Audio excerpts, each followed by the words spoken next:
이 말씀을 먹기 전에요. 제가 여러분들에게 하나님 앞에 여기서 기도하면서 주신 말씀을 먼저 전하고요. 이 가운데 우리 가운데 여러분 자신을 초라하다고 생각하시는 분들이 있는데 그렇게 생각하지 말라고. 아름다운 여러분 백조와 같이 정말 아주 백조 아름답잖아요. 크고 우아하잖아요. 깨끗하고 멋있는 바로 여러분 새잖아요. 그렇죠? 본인을 그렇게 생각하라.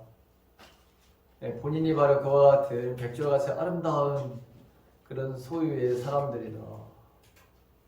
그리고 저한테 그 백조가 그 어린 새끼들을 이렇게 떨어져 있는 이렇게 올려서 어떤 장애물을 건너가야 되는데 그렇게 다 올려주는 그런 환상을 보여주는 그런 이미지를 보여주면서 잘 케어할 수 있어. 잘 그들을 양육할 수 있어. 그 말씀을 좀 전해주라고 해서 제가 전해줍니다. 내 자신이 여러분 백조와 같이 여기고 그렇게 아름다운 그런 존재였구나.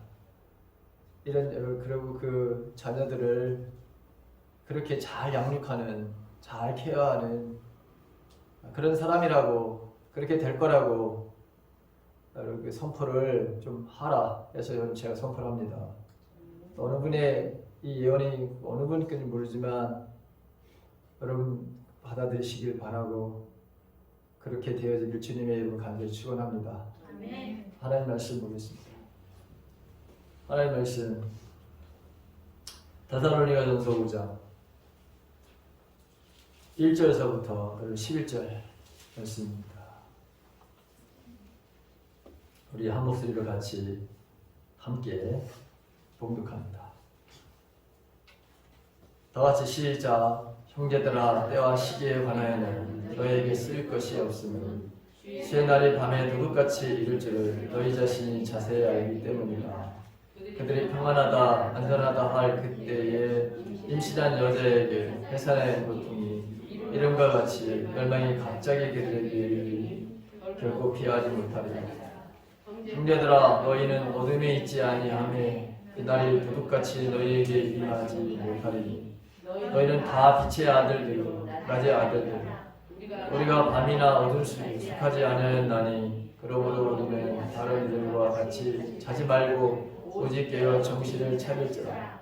자는 자들은 밤에 자고 취하는 자들은 밤에 취하되 우리는 낮에 속하였으니 정신을 차리고 믿음과 사랑에 후신경을 붙이고 구원의 투구를 쓰자. 하나님이 우리를 세우심은 노하심에 이르게 하심이 아니요 오직 우리 주 예수 그리스도로 말미암아 구원을 받게 하십니다. 예수께서 우리를 위하여 죽으사 우리로 하여금 깨어있든지 자든지 자기와 함께 살게 하려 하셨느니라. 그러므로 피차 권면하고 서로 덕을 세우기를 너희가 하는 것 같이 하라. 아멘.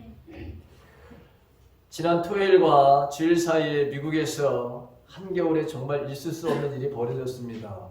한꺼번에 토네이도가 30개가 발생을 했고 6개 주일을 휩쓸고 지나가며 인명과 재산에 어마어마한 손실을 입혔다는 외신을 여러분들도 들으신 분이 있을 것입니다. 문제는 이 재난 속에서 무너진 집, 도로, 다리 이런 것들은 시간이 지나면서 다 회복을 할 수 있겠죠. 그러나 문제는 외상후 스트레스라고 하는 정말 큰 문제가 그들에게 있습니다. 그 토네이도를 피해서 생명을 구한 사람들, 그 공포 속에서 살아난 사람들은 제대로 치료를 받지 않으면 아마 그들은 사회생활을 하는데 엄청난 어려움을 겪게 될 것입니다. 심지어 치료가 되지 않은 사람들은 자살을 하는 이런 경우도 발생하게 될 것입니다. 상처는 이렇게 무서운 것이죠. 그러나 이 상처는 반드시 주님 안에서 치유가 됩니다. 여러분들이 지나오면서 어떠한 아픔과 고통과 상처를 가졌다 하더라도 주님은 못 고치실 병이 없습니다. 모든 질병을, 모든 아픔과 모든 상처를 완벽하게 치료하시는 분이 전능하신 하나님이십니다. 그래서 나는 치료의 하나님이다. 여호와 라파. 그렇게 말씀하시는 것이고, 예수님이 내가 이 땅에 온 것은 양들로 생명을 얻게 하고 풍성하게 하기 위해서 오셨다. 이렇게 말씀하셨습니다. 그래서 저와 여러분들은 주님 안에 우리가 있다면, 주님을 간절히 찾는다면, 그리고 그 말씀 속에 산다면 저와 여러분들은 상처를 받은 치유자로서의 삶을 살게 될 줄로 믿습니다. 상처 입은 치료자로 우리는 살아가는 것입니다. 바이든 대통령이 올해 이 토네이도가 발생하기 전까지 미국만 175조라고 하는 돈을 부었습니다. 쏟아부었습니다. 그런데 지금까지 손실을 입게 된 이 막대한 피해가 있었지만 이번 6개 주를 휩쓸고 간 이 토네이도가 가져오는 이 재산상의 피해, 인명의 바로 이 피해는 이게 얼마가 나올지 잘 모르겠다. 어떠한 재해보다 이번 재해가 가장 큰 것이고, 그래서 연방정부의 차원에서 당신들을 지원할 테니까 걱정하지 마십시오. 두려워하지 마십시오. 이런 위로의 말을 하는 것을 듣게 되었습니다. 자, 우리는 현재 인간의 최고의 죄의 최고점에 우리가 살고 있다고 하는 것을 지난주에도 여러분 제가 말씀을 드렸습니다. 사단도 마찬가지로 최고의 발악을 하는 바로 그 일들을, 즉 사람을 죽이려고 하는 이 일들, 발악을 지금 발휘하고 있는 것이죠. 그렇다면 하나님은 가만히 계시느냐? 아닙니다. 하나님도 최고로 우리에게 은혜를 바로 부어주시는 것이기 때문에 우리는 최고의 제약 가운데서, 최고의 지금 사단이 발악하는 가운데서도 우리를 넉넉하게 이기게 되는 줄로 믿습니다. 하나님의 약속은 언제나 신실하시고 하나님의 약속을 지키시는 분이죠. 말세가 되면 내가 너희들에게 나의 영을 부어주겠다, 이렇게 말씀을 하셨습니다. 그리고 너희들은 환상을 너희들은 보게 될 것이다. 너희들은 꿈을 꾸게 될 것이다. 너희들은 예언을 하게 될 것이다. 여러분, 그래서 저도 이 아침에 다시 여러분들에게 환상을 보았고 예언을 했습니다. 그 예언이 여러분들에게 반드시 이루어질 것을 저는 확신합니다.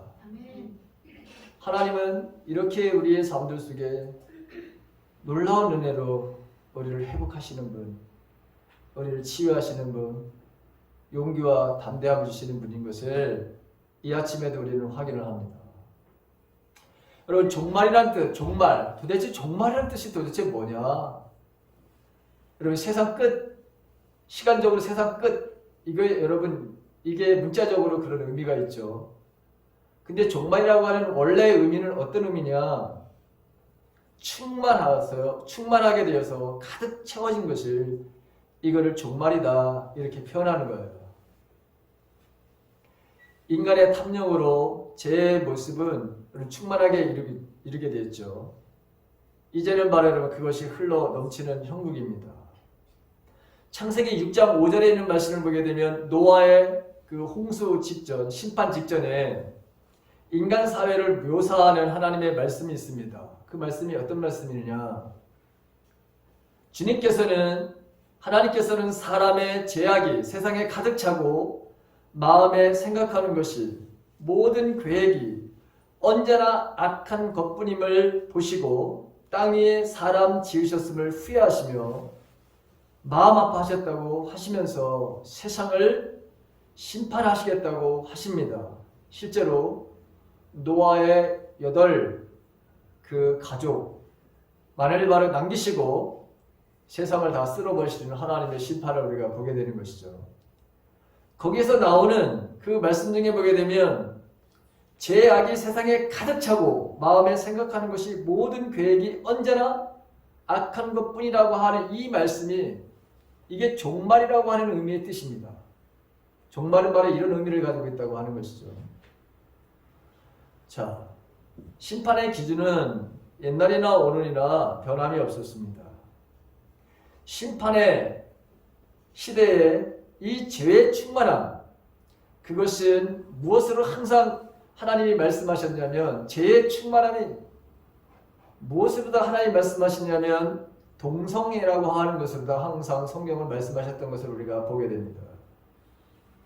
노아의 홍수 심판도 마찬가지거니와 소돔과 고모라를 심판하실 때도 마찬가지고, 그렇게 강력하게 힘과 권력을 가지고 영원히 통치할 것 같은 로마라고 하는, 여러분 우리가 요한계시록을 이제 다 묵상을 끝냈는데 여러분 그 쓰러지지 않을 것 같고 영원히 통치가 지속될 것 같고 영원히 인간을 억압하고 다스릴 것 같은 그 거짓된 평화가 이 땅에 계속 되어질 것 같았지만 하나님 그들을 바로 여지없이 무너뜨리시는 것을 여러분 보게 되죠.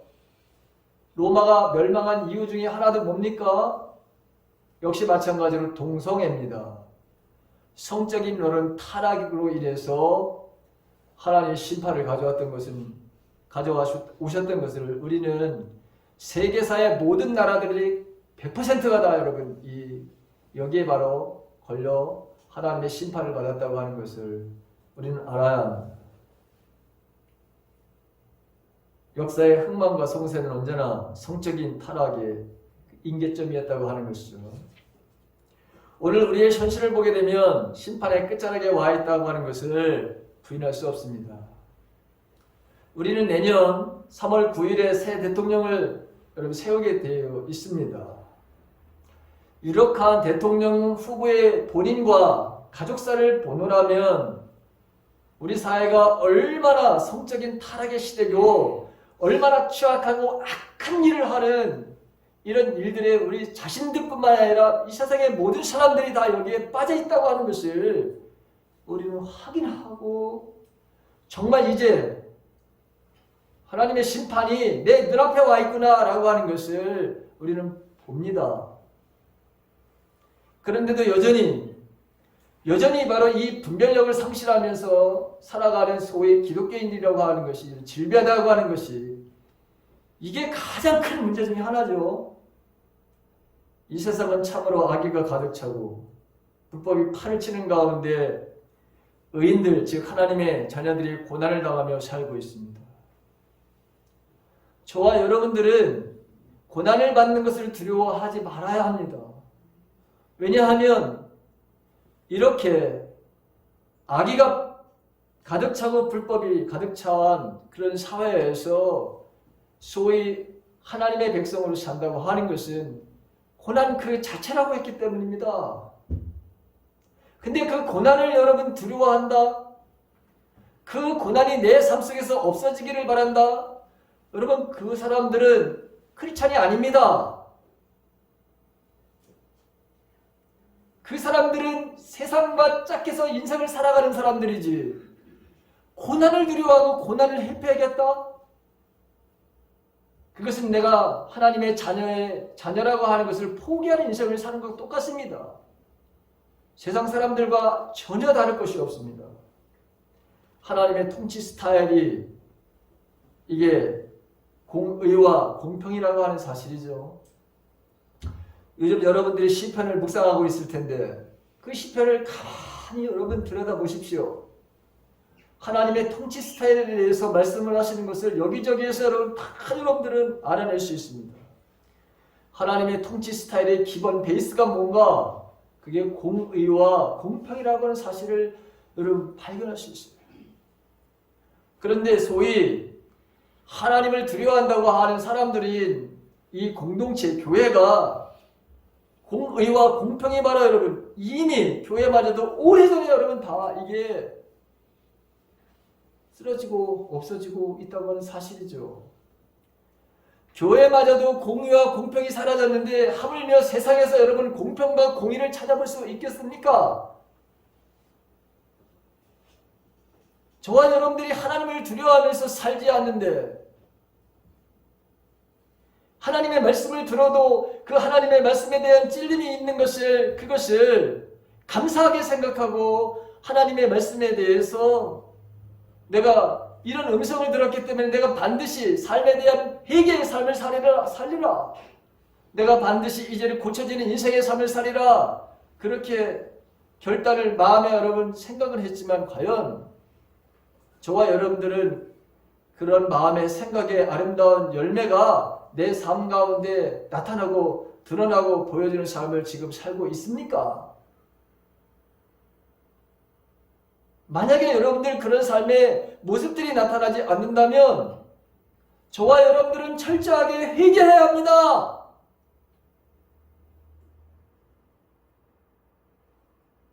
돌아서십시오. 제발 돌아서십시오, 여러분들. 저도 마찬가지고 여러분들도 마찬가지고. 세상을 여러분 탓하지 마시고 세상에 그렇게 산다고 여러분 불평과 불만에 지난 시간도 하지 말라고 그랬어요. 오히려 너희들이 똑같은 사람이 된다.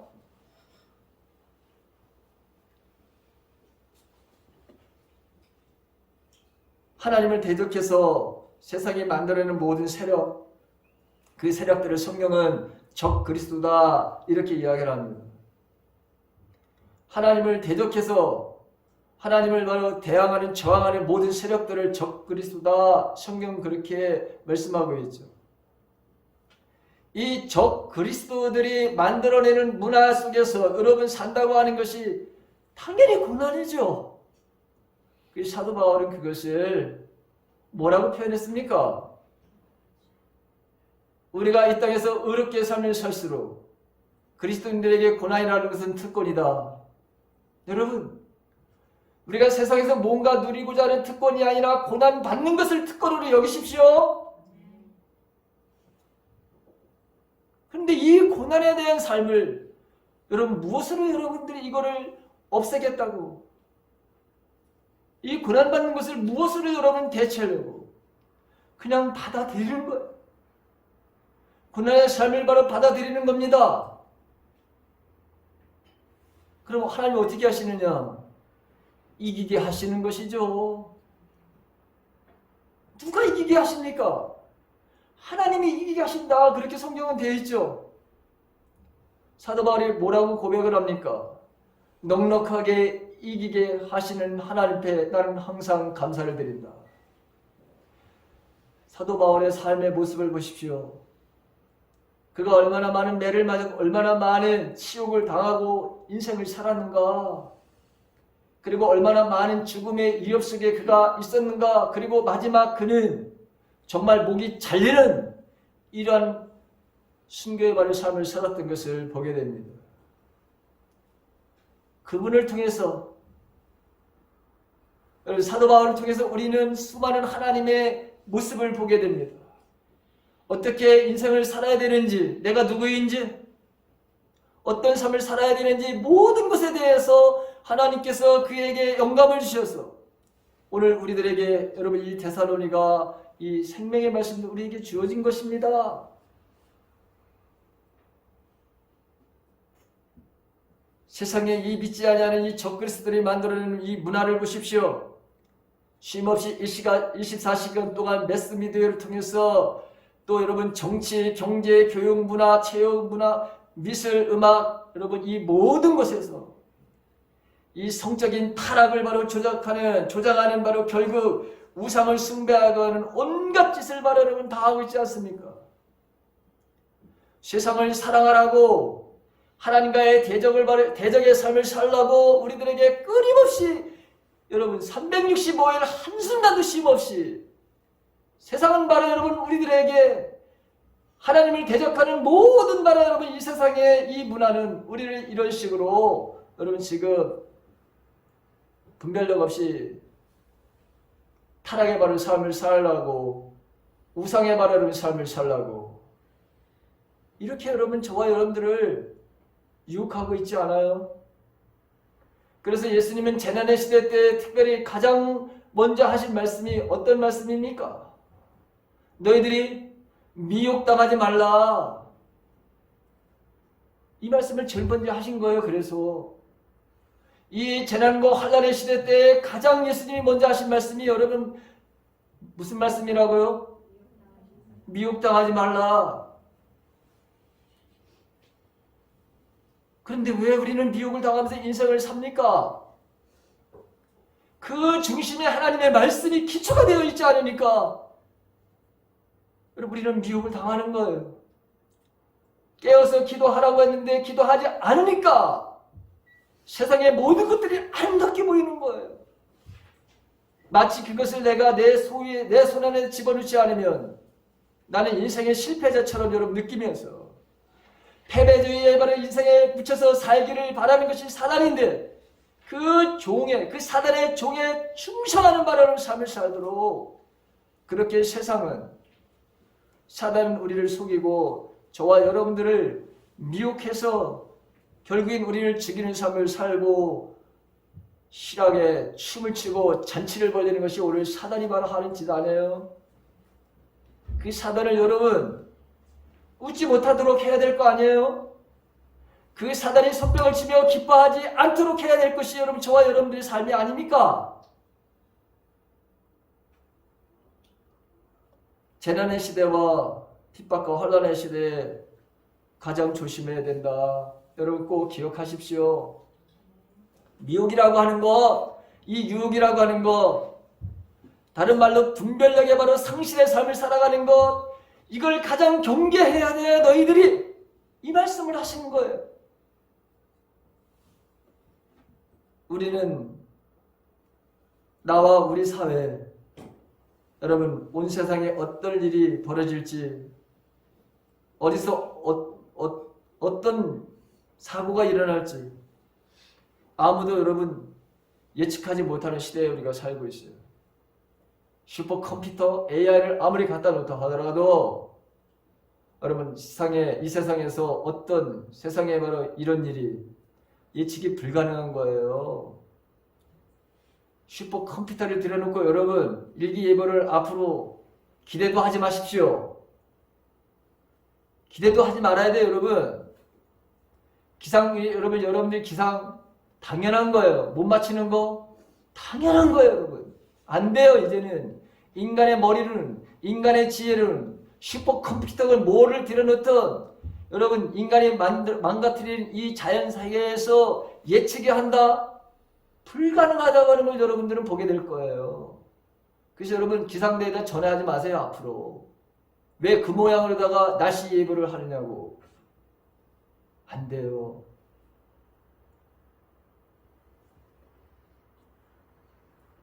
그렇기 때문에 저와 여러분들은 최선을 다해 죽음에 언제나 자신을 준비시키는 것이 가장 우선이 되어야 된다.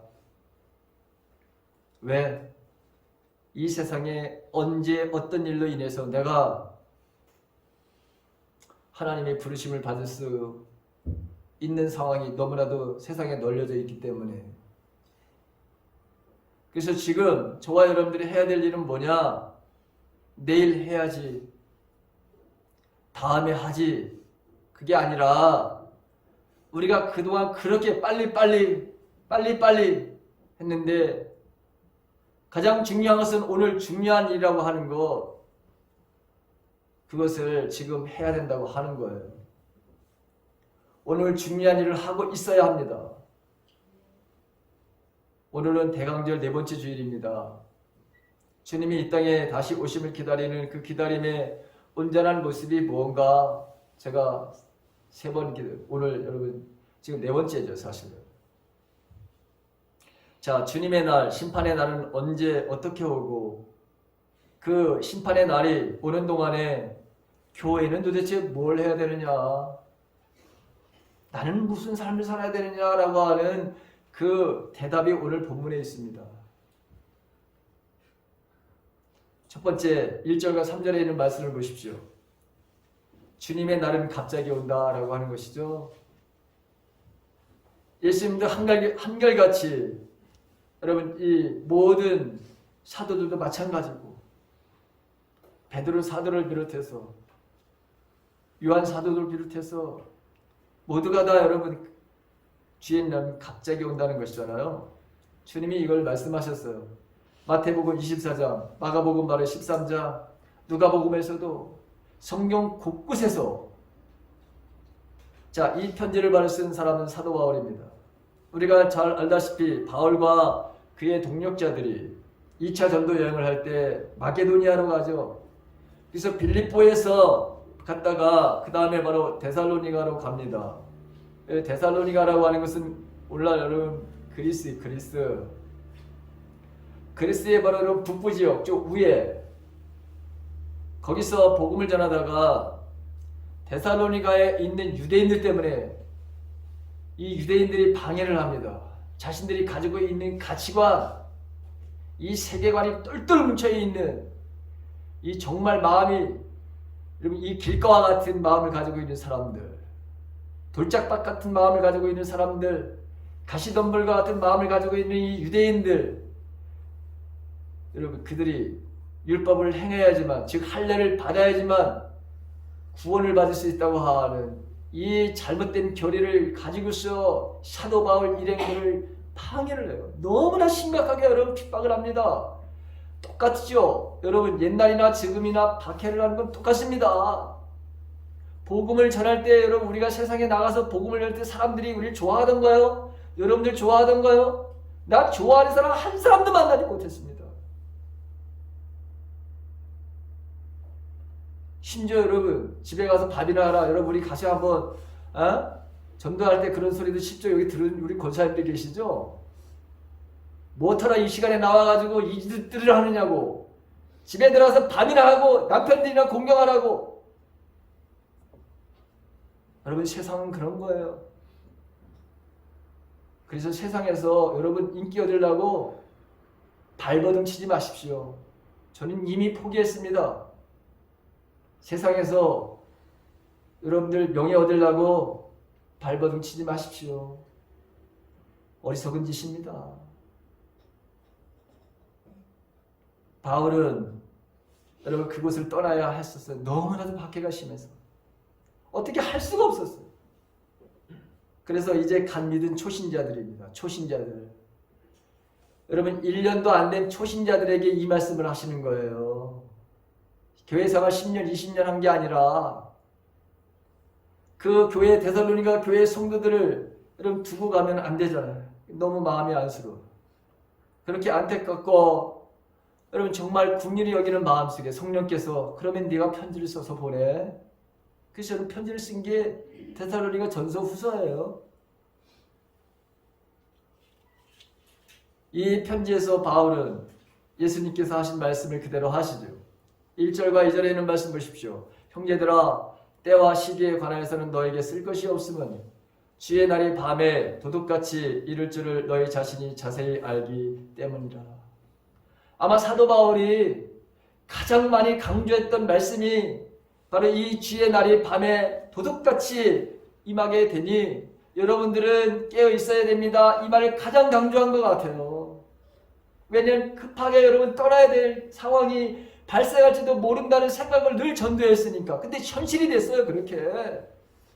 그러다 보니까 바로 너희 자신이 자세히 알기 때문이라 이렇게 표현했어요. 이미 너희들은 이 사실을 알고 있다라고 하는 것이죠. 얼마나 강조를 했겠습니까? 예수님께서 언제 다시 이 세상에 오실 것인지는 아무도 몰라요. 그래서 그것을 가리켜서 마치 도둑이 언제 훔치러 올지 모르는 것과 같다고 이런 표현을 쓴 거예요. 그런데 3절 보십시오. 3절에 보게 되면 뭐라고 되어 있습니까? 그들이 평안하다, 안전하다. 우리 같이 읽어요. 시작. 그들이 평안하다, 안전하다 할 그때 임신한 여자에게 애산의 고통이 이른과 같이 멸망이 갑자기 그들에게 이르니 결코 피하지 못하리라. 자, 예수님이 다시 심판주로 이 땅에 오시는 날은 반드시 오는데 거기 보게 되면 그날이 올 때 그것을 피할 수 있는 사람은 아무도 없다 이렇게 되어 있죠. 한 사람도 예외가 없다. 자, 예수님이 오실 때 여러분 우리 가운데 저와 여러분들 가운데도 이렇게 말하려면 생각하는 사람들이 있을 수도 있어요. 아, 조금만 이따 좀 오세요. 나는 지금 할 일이 많아요. 여러분 그 할 일이 도대체 어떤 일입니까? 뭐 때문에 여러분 지금 오시면 안 되는 그런 이유가 도대체 어디에 있습니까? 바울은 이거를 가리켜 참 재밌는 표현을 했어요. 임신한 여자에게 해산의 고통이 이른 것 같이 라고 하는 비유를 썼습니다. 자, 이 비유는 지금과의 다른 상황이라 지금의 눈으로 보면 안 되는 거죠. 지금은 여러분 진통제도 있고 의료적으로 많은 도움을 받아서 아기 낳고 싶을 때 여러분 낳죠. 안 되면 바로 제왕절개를 해가지고도 여러분 낳잖아요. 막 땡길 수 있잖아요. 뒤로도 미루기도 하고 땡기기도 하고 다 되는 거죠. 근데 이게 여러분 쓰여질 당시를 생각해 보세요. 이 말씀이 쓰여질 당시를 생각해 보세요. 그 당시에는 계산법도 그렇게 정확하지 않았잖아요. 그래서 모르고 있다가 갑자기 해산의 날이 다가올 수도 있잖아요. 조금 여유를 부리다가 갑자기 고통이 와서 빨리 병원에 가서 아기를 낳는 분들도 여러분 우리들 가운데도 있잖아요. 병원에 도착도 못하고 차 안에서 혹은 막 주차를 하고 나서 주차장에서 올해 여러분 저 그 영상을 본 적이 있어요. 주차장에서 아이 낳는.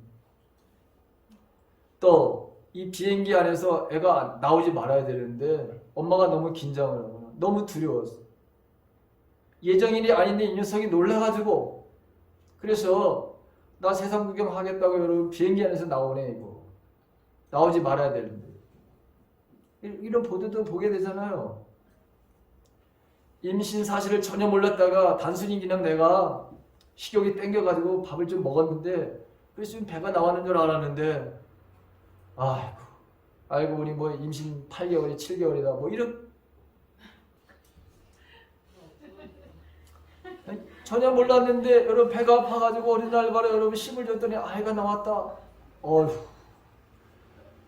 이게 여러분 없는 것 같지만 실제로 나타나는 현실들이에요.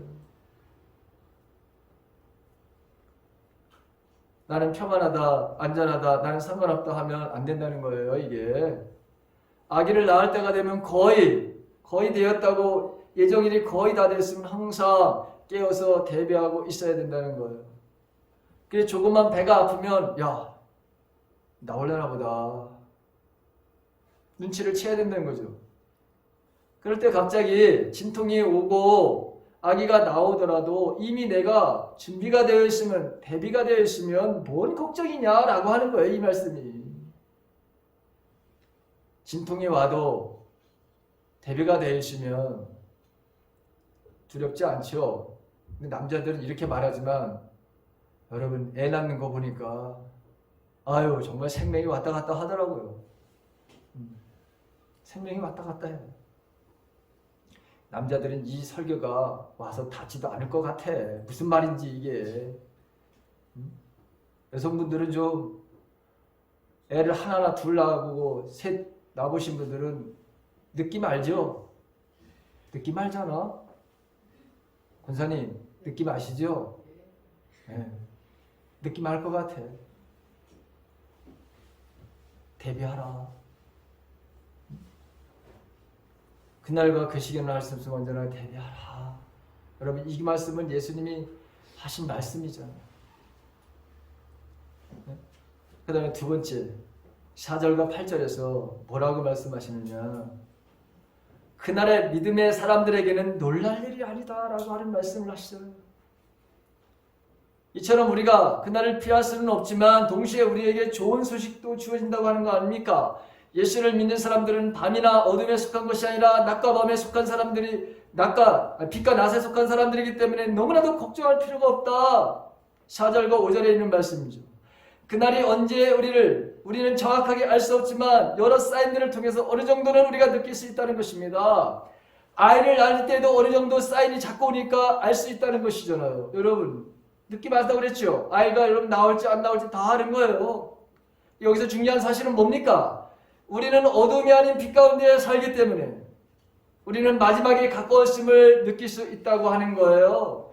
성도는 하나님을 예배하고 말씀을 묵상하고 항상 깨어서 기도하며 살기 때문에 그날이 언제 와도 상관이 없을 뿐만 아니라 우리에게 하나님께서 은혜를 주시는데 감지할 수 있다는 바로 이 은혜를 우리에게 주신다는 거예요. 그게 여러분 1시간 전이든 하루 전이든 우리에게 분명히 알 수 있도록 알려주신다. 이게 세상 사람들과 저와 여러분 차원이 다른 거 아니에요? 그날은 우리에게 빨리 오면 올수록 좋은 날이에요. 결코 재앙이 아니라고 말씀을 드렸죠. 예수 믿는 사람들에게는 승리의 날입니다. 왜? 내 삶이 얼마나 억울했는데요. 우리가 바로 여러분 이 세상을 살아가면서 내가 믿음대로 하나님의 말씀대로 산다고 하는 것이 얼마나 억울한 일인데요. 여러분 억울하지 않아요? 나는 너무너무 억울해. 세상적으로 믿음으로 살다 보니까 너무 억울해. 어떨 때는 눈물이 나와요. 어떨 때는 정말 너무 어이없는 말에 모욕도 당해요. 창피도 당해요. 이 모든 것들을 알고 계신 하나님, 그 하나님이 그날에 나의 헌신과 나의 희생과 주님을 위해서 시간과 물질을 드리고 그 온갖 모욕과 창피를 당해서 견뎌냈던 그 모든 것에 대해서 하나님이 보상을 해준다니 그날이 여러분 빨리 왔으면 얼마나 좋아요. 저기 뒤에 앉아있는 우리 젊은이들은 목사님 그날 좀 늦게 왔으면 좋겠는데 늦게 언제인지 모르니까 괜찮아.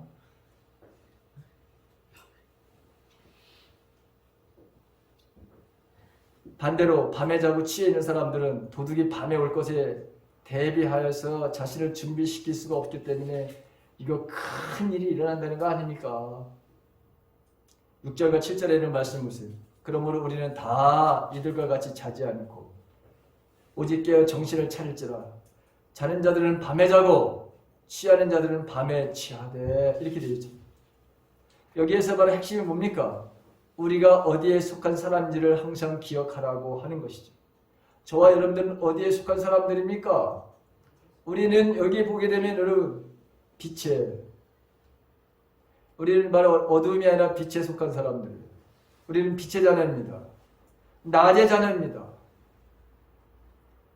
이 낮의 빛과 이 낮의 자녀라고 하는 것은 여러분 하나님의 자녀라고 하는 것이죠. 낮과 여러분 빛은 밝음이잖아요. 깨끗함이죠. 순수함이죠. 따뜻함이죠. 햇빛을 보십시오. 얼마나 여러분 밝습니까? 얼마나 여러분 따뜻합니까?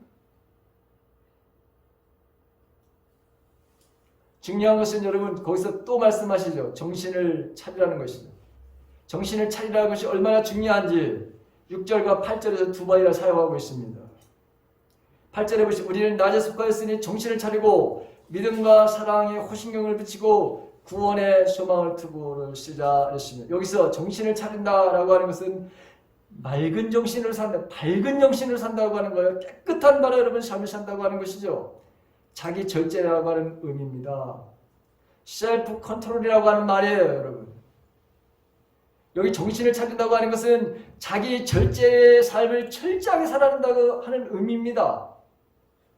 자기 자신을 절제하지 않으면 유혹이 올 때 100% 다 넘어지는 거죠. 유혹의 핵심이 여러분 뭡니까? 여러분들을 유혹하는 유혹의 핵심이 뭡니까? 편하게 내 소견대로 하라잖아요. 왜 그렇게 주일 교회를 가는 거야? 왜 너희들은 밤낮 매 주일날 그렇게 교회를 가는 거야 도대체? 세상 일 하다가 지쳤으니 그 하루밖에 없는 그 빨간 날 잠을 자며 보충하라고 하는 이 유혹, 여러분 매우 근사하지 않아요? 여러분 매혹적으로 들리지 않습니까? 그런데 분별력이 없으면 자기 절제를 하지 못하면 100% 여러분 사단의 속아 넘어가는 거예요.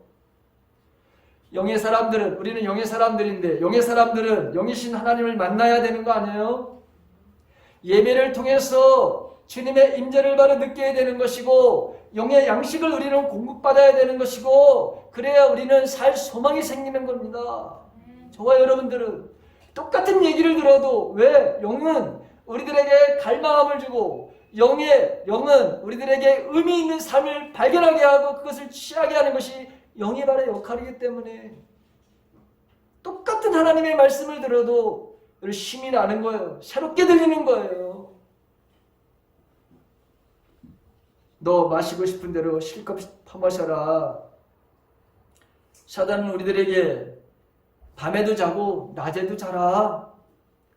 밤에도 마셔라. 낮에도 마셔라. 얼마나 인생이 짧은데 야 인생 그렇게 훅 간다. 뭐 별거 있냐? 하면서 이렇게 우리를 바로 유혹하는 게 이게 사단의 바로 유혹이죠. 그래서 세상 사람들, 여러분들 친구들, 믿음이 없는 사람들, 소위 여러분 신앙생활을 했다고 하는 사람들도 여러분 이런 말을 자주 해요. 우리 적당히 좀 해야 될 것 같아. 아니면 좀 대충 하자. 이 정도 하면 된 거 아니야? 여러분 이 모든 것이 유혹의 바로 핵심 아니에요? 잘 생각해 보세요. 예수님이 그렇게 말씀하셨는가? 다른 사도들이 그렇게 말씀하고 있는가? 다 내 마음대로 편한 대로 내 소견대로 하라 이렇게 여러분 되어 있습니까? 무슨 희생과 헌신이냐 이 어려운 시국에. 하나님도 다 이해하실 거야. 이 어려운데 너희들이 그렇게 애써서 할 이유가 도대체 뭐가 있어? 하루에도 자기 복음서를 수십 권씩 써내려가는 바로 소위 여러분 기독교인들이 세상에 깔려 있습니다.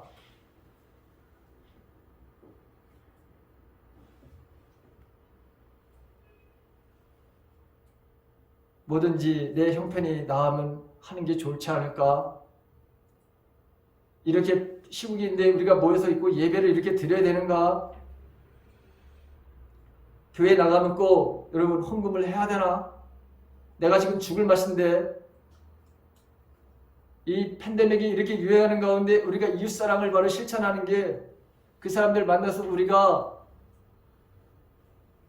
또 전파자가 되는 건 아닐까? 이런 힘든 상황인데 제자 훈련을 꼭 해야 하나? 믿지 아니하는 사람들이 하는 말, 그 말들을 우리도 여러분 내뱉고 있지는 않은가 한번 생각해 보십시오. 그런데 주님은 우리들에게 뭐라고 말씀하시느냐? 우리가 계시록을 묵상해 봤지만 죽도록 뭐 하라 그러죠? 죽도록 충성하라고 했지. 네 소견대로 좀 해봐라. 적당히 해봐라. 이런 말씀을 하신 적이 없어요. 주님은. 내가 죽도록 충성하라. 그러면 내가 너에게 생명의 면류관을 주시겠다. 이렇게 여러분 말씀하시잖아요. 편안함에 안주하는 것, 여러분 이것은 죽는 거예요. 제가 여러분들에게 늘 말씀을 드린 것이 있습니다. 주님도 사도 바울도 어떤 사도들도 마찬가지로 우리는 평안함에 거하는 사람들이 아니라고. 한결같이 저와 여러분들은 늘 불편한 자리로 찾아가는 사람들이 되어야 된다는 것, 모자람이 있는 곳에 우리가 항상 가야 된다고 하는 것, 사랑이 식어져가는 그 자리에 우리는 항상 가야 된다고 하는 것, 주님의 손길이 필요한 자리는 내가 가야 된다고 하는 것, 그게 바로 우리가 있는 자리여야 된다. 그게 바로 교회가 있어야 될 자리다라고 하는 말씀을 저는 수없이 해왔습니다.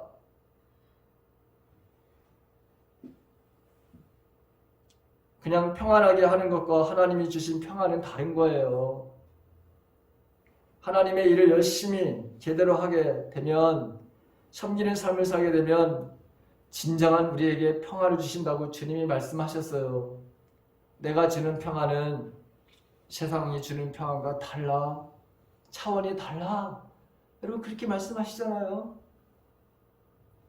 수없이 사단이 우리를 유혹하는 상황에서 우리가 우리 자신을 절제하지 못하면 저와 여러분들은 사단의 종이 되는 거예요. 다른 말로 말하면 중독이 되는 거예요. 쉽게 말하면 세상 심리학적으로 표현한다면 중독이 되는 거예요. 중독. 신학적인 표현으로 말한다면 사단의 종이 된다는 말입니다. 내가 편안하게 인생을 바로 사는데 포커스를 맞추게 되면 8절을 보세요. 사도 바울이 우리들에게 뭐라고 말씀하시는가. 자, 8절을 한번 읽어보세요. 같이 시작. 정신을 차리고 믿음과 사랑에 호신경을 붙이고 구원의 소망에 투구를 쓰자. 보십시오. 자, 호신경이라고 하는 게 뭡니까? 가슴에 붙이는 보호용, 여러분, 이게 보호대예요. 갑옷이야, 갑옷. 근데 머리에는 뭘 써라? 투구를 써야죠. 구원의 소망에 투구를 쓰다 그랬어요. 아니, 왜 우리가 일반 시민들이 참, 왜 머리에다 투구를 쓰고 다녀요? 왜 여기다가 여러분 갑옷을 입고 다녀요? 도대체 이게 무슨 말이에요, 여러분? 저와 여러분들이 누구인지를 알아야 된다는 거잖아요. 여러분, 저와 여러분들은 누구라는 겁니까? 우리가 바로 여러분 뭐예요? 군사라고 하는 거예요. 군사. 그리스도의 군사. 우리가 여러분 기병, 여러분 이 지금 뭐예요? 전쟁을 하는 군인이라고 하는 거예요. 군인. 군인들이 이거 쓰고 다니지. 일반 평민들이, 시민들이 여러분 이거 쓰고 다니면 이거 어떻게 되는 거예요? 이거 잡혀가요, 이거. 어? 그렇잖아요. 우리는 날마다 뭐 하는 사람들이다? 영적인 전쟁을 하는, 전투를 하는 말이에요. 여러분, 우리는 기갑병이라고 하는 거예요. 기갑병. 총기를 들고 여러분 싸움을 마치 하는 것 같이, 군인들이 바로 싸움을 하는 것 같이 우리가 어떤 바로 여러분 지금 삶을 살아야 되느냐? 너희들이 누구냐? 너희들은 영적 전쟁을 하는 군인과 같은 존재들이다 라고 하는 거예요. 그래서 세 가지를 잘 장착해야 된다. 세 가지의 바로 여러분 도구를, 전쟁 무기를 가지고 다녀야 된다. 그 전쟁 도구의 무기는 칼이 아니야, 여러분. 뭐예요? 오늘 보게 되니까 믿음과 소망과 사랑이라고 하는 이 도구를 챙겨야 된다라고 하는 거예요. 여러분, 믿음을 보십시오. 믿음이 없으면 하나님 기쁘시게 할 수 없다고 그랬죠. 우리 세상을 이기는 것이 여러분 뭐라고 그랬습니까? 세상을 이기는 것이 믿음이 사람이 세상을 이긴다고 그랬죠. 하나님을 찾는 사람들은 하나님이 계신 것과 반드시 하나님을 찾는 자에게 하나님은 뭘 주신다? 샴을 주시는 이심을 믿어야 한다 그랬죠. 믿음은 바라는 것들의 실상이요 보지 못하는 것들의 뭐다? 증거다 이렇게 말씀하셨죠. 자, 우리는 믿음을 통해서 기도라고 하는 것을 이용해가지고 실체화를 시키는 사람들입니다. 하늘의 것들을, 땅의 것들을 여러분 끌어내릴 수 있는 것은 유일하게 뭐냐? 믿음이라고 하는 거예요. 믿음. 근데 그 믿음에 여러분 기도라고 하는 것을 사용해서 실체화를 시키는 거예요. 저가 그래서 여러분 믿음이 이렇게 중요한 거예요. 소망은 주님이 다시 이 땅에 오실 것을 우리가 기다리며 소망 가운데 살아가는 것이죠. 우리의 소망은 이 땅에서 잘 먹고 잘 사는 것이 아니라고 하는 것을 여러분 아시죠?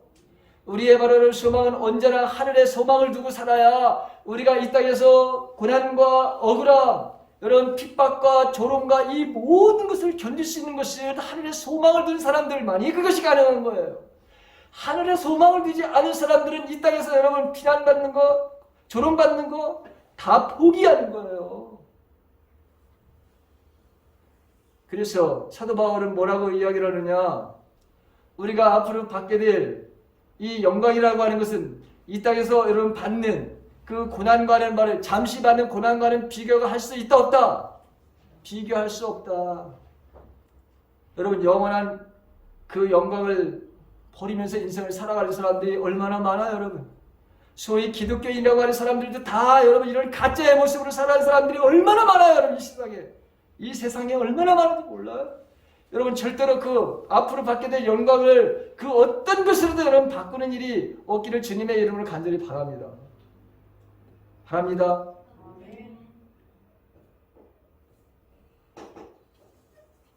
주님은 재난과 핍박의 환난의 시대에 우리를 보호하시고 지키신다는 것이 여러분 그 말씀이 9절과 10절에 있는 말씀이잖아요. 하나님이 우리를 세우심은 노하심에 이르게 하심이 아니요 오직 우리 주 예수 그리스도로 말미암아 구원을 받게 하십니다. 예수께서 우리를 위하여 죽으사 우리로 하여금 깨어있든지 자든지 자기와 함께 살게 하려 하셨느니라. 도대체 이게 무슨 뜻입니까? 이 말씀이. 네? 주님은 언제나 바로 우리를 세워주신다는 거 아니에요? 삶에 넘어진 우리를 무엇 때문에 넘어졌는지 관계없이 하나님은 우리를 일으키셔 지금 여기에 성령으로 여기에 와 계시는 거 아닙니까? 육체적인 연약함으로 넘어지기도 쉬운 우리를 바로 여러분 치유하셔서 또 죄와 허물로 인해 죽음으로부터 뿐만이 아니라 인생의 모든 환난과 고난과 아픔과 상처로부터 우리를 이끌어내신다는 것이죠. 그게 여러분 구원이라는 표현이죠. 우리를 바로 세우신다고 하는 거잖아요. 여러분, 저와 여러분들은 하나님으로 인해서 여러분들이 지금 세움을 받았죠. 세워지고 있죠. 넘어진 우리를 얼마나 주님이 많이 세워 놓으셨습니까? 여러분들 지금 어떤 인생의 구렁텅이라든가 웅덩이에 빠져 있을 때 하나님으로부터 여러분 얼마나 많은 건짐을 받은 존재들이라고 하는 거 아시죠? 하나님은 그런 하나님이라는 거예요. 특히 언제 재난의 시대 때, 고난의 시대 때는 점점 하나님의 이런 은혜가 우리에게 넘치게 된다라고 하는 거예요. 마지막 그 사랑에 대한 구체적인 것을 뭐라고 표현하느냐? 어떻게 주님을 기다리면서 살아가야 되느냐? 우리가 깨어있어서 기도해야 되는 것, 그 다음에 세 가지 믿음과 소망과 사랑이라고 하는 이 무기를 가지고 장착하고 인생을 살았는데 그 마지막에 여러분 그 사랑을 여러분 어떻게 해야 되느냐? 한마디로 11절에 있는 말씀을 읽습니다. 나같이 시작. 그러므로 피차 권면하고 서로 덕을 세우기를 너희가 하는 것 같이 하라. 여기 보게 되면 피차 권면하라고 하는 뜻은 무슨 말이냐면 격려하라라고 하는 뜻이에요. 원어가 격려하라, 위로하라 라고 하는 그런 뜻입니다. 자, 여러분 여기 이 격려하라 또 덕을 세워라 이렇게 되어 있죠. 거기 보면은 덕을 세워라 교회, 근데 이 말씀은 뭐냐면 한마디로 사랑의 교회 공동체를 세우라라고 하는 뜻이에요. 왜냐하면 그 헬라어 원어를 보게 되면 두 단어로 되어져 있어요. 덕을 세우라는 게 뭐냐? 집이죠. 집. 우리가 살고 있는 집. 그 다음에 세우다라고 하는 거예요. 덕을 세운다는 것은 여러분 집을 세운다는 거예요. 자, 그러면 성경에서 집을 세운다는 건 뭐냐? 그리스도의 집, 교회를 바로 상징하는 거예요. 믿음의 공동체를 말하는 거예요. 결국 예수 그리스도를 믿고 따르는 우리가 할 일이 뭐냐? 그리스도의 몸된 교회를 세우는 일이다 라고 하는 것이죠. 우리가 원하는 것이 아니라 하나님이 원하시는, 우리가 좋아하는 건물이 아닌 정말 교회가 교회되게 해야 되는 그 교회를 너희들이 세워야 된다라고 하는 거죠. 교회에는 건물도 있고 조직도 있지만 건물이나 조직이 교회가 아니죠. 교회는 사람들입니다. 믿는 사람들이 바로 모여있는 것이 교회죠. 우리들이 바로 교회입니다. 그래서 우리는 서로 세워지는 역할을 해야 합니다. 그것이 바로 서로 덕을 세우는 것이다 이렇게 말하고 있습니다. 주님은 제자들에게 서로 사랑하라, 서로 섬겨라 이렇게 말씀하셨습니다. 왜냐하면 그렇게 되면 너희가 내 제자가 될 것이고 세상 사람들이 너희를 보고서 예수님의 제자라 그렇게 여기게 될 것이다. 그런데 여러분, 이 교회를 세우는 것이 이게 얼마나 여러분 힘듭니까? 우리는 먼저 주님의 사랑으로 우리 자신들이 치유와 회복이 바로 반드시 있어야 되는 것이죠. 왜? 사랑은 성숙한 사람들이 하는 것이기 때문에. 아무나 사랑을 하는 것이 아니라 성숙한 사람들만이 바로 사랑을 할 수 있기 때문에. 주님의 사랑의 깊이와 높이와 넓이와 길이를 바로 알게 되면 나의 그 어떠한 바로 고통과 아픔과 상처도 여러분 치유되죠. 주님의 사랑의 깊이를 알면, 넓이를 알게 되면, 높이를 알게 되면, 그 길이가 어떠한지를 알게 되면 어떤 상처도 우리는 치유받습니다. 여러분, 그래서 서두에도 우리는 뭐하는 사람들이냐? 상처받은 치유자다라고 하는 것이죠. 심지어 원수까지도 우리는 사랑할 수 있습니다. 여러분, 사랑의 공동체를 세워가는 것은 너무나도 험난해요. 양육과 바로 훈련이 필수적인 것이죠. 이 양육과 훈련의 과정 속에 교회는 얼마나 여러분 요동치는지를 우리는 봅니다. 사단이 바로 여러분 공격이 얼마나 큰지 상상을 초월하는 것을 우리는 봅니다. 주님이 원하시는 사랑의 공동체 혹은 증인 공동체가 세워지는 과정, 그 과정 속에서는 눈물이 있고 헌신과 인내와 희생이 따른다는 것을 우리는 너무나 잘 압니다. 산고에 바로 고통이 따른다고 사도 바울도 그렇게 표현했고, 나는 내 남은 육체의 고통을 내가 하나님의 바로 여러분 사랑하는 내 육체의 모든 그 고통을 내 육체에 바로 여러분 새긴다. 내 육체에 담는다. 나는 해산의 수고를 다시 할 것이다. 얼마나 여러분 교회가 세워지는 것에 대해서 힘들고 어려운지 그런 표현을 썼습니다. 주님이 원하시는 공동체를 세워가는 과정, 여러분 미혹도 유혹도 오해도 아픔도 상처도 여러분 공동체가 감당해야 될 것이 한두 개가 아닙니다. 왜냐하면 저와 여러분들이 다 미숙하기 때문에, 다 여러분 마음의 상처와 아픔들이 너무나도 많기 때문에 그 성숙의 과정 속에서 공동체 안과 밖에서 여러분 마음의 상처를 받아 낙심한 사람들이 수없이 있고, 그래서 여러분 그 낙심한 사람들이 우리가 위로해야 되는 거죠. 악한 영들과 영적인 싸움에서 이기도록 중보해 주어야 될 바로 지체가 있고, 일시적인 경제적인 어려움이 있는 성도들에게 물질의 채워줌도 있어야 하고, 영적인 성숙을 위해서 기다려야 하는 연약한 지체들도 있고, 함께 기뻐해주고 우는 자와 함께 울어줘야 될 지체들도 여러분 너무나도 많죠. 우리는 서로 필요한 바로 존재입니다. 혼자서 이 세상에 살 수도 있는 사람 아무도 없고, 혼자서 신앙생활 할 사람도 아무도 없습니다.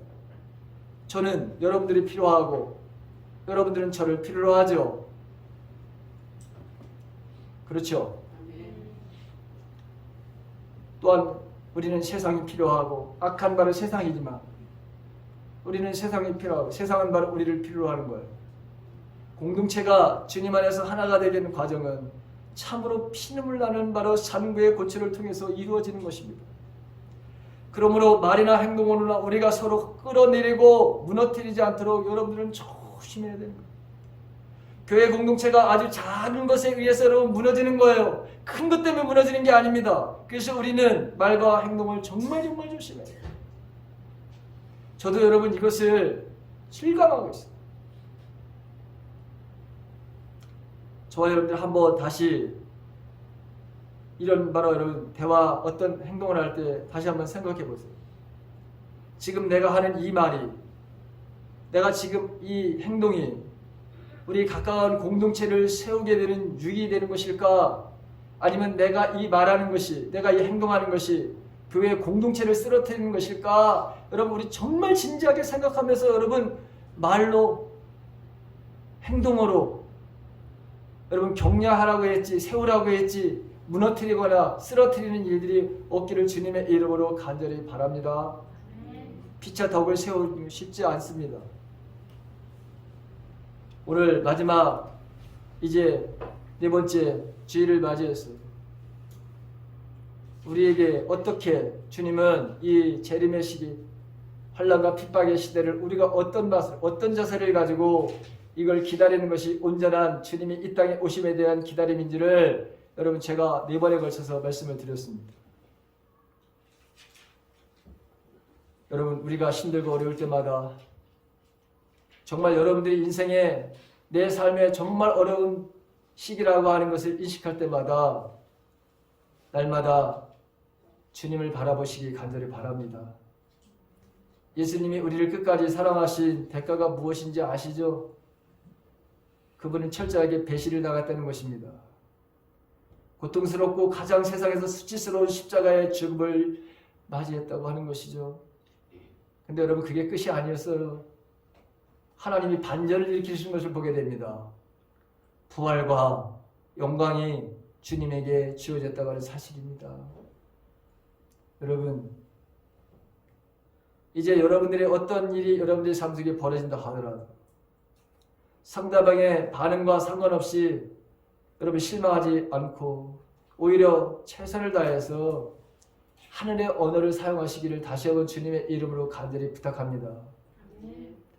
격려하십시다. 우리가 덕을 세워야 하는 이유가 바로 여기에 있습니다. 하나님은 모든 것을 알고 계십니다. 반드시 여러분들이 애쓰고 수고하는 것에 하나님의 보상이 있을 것입니다. 오늘 이제 사단의 발을 유혹 속에 넘어가는 것이 아니라 사랑의 공동체를 유지하며 끝까지 이 사랑의 공동체를 지키는 그 교회만이 하나님께서 주님께서 우리에게 부탁하신 모든 민족으로 제자를 삼는 그 일을 할 수 있다고 하는 거예요. 그렇지 않으면 모두가 다 쓰러진다는 거 아닙니까? 믿음과 소망, 사랑의 이 무기를 가지고 교회 공동체를 제대로 세워라. 특별히 서로 격려하고 위로하고 이 재난의 시대를 잘 견뎌라. 이것이 오늘 저와 여러분들에게 주시는 주님의 말씀입니다. 이 말씀대로 우리 교회가 이 세상에서 전 세계에서 가장 아름다운 교회로 성장해가는, 그리고 주님의 말씀을 제대로 좀 실천하며 살아가는 그런 교회가 되어야 되겠다고 하는 그런 마음이 저와 여러분들에게 있어지기를 예수님의 이름으로 간절히 축원합니다.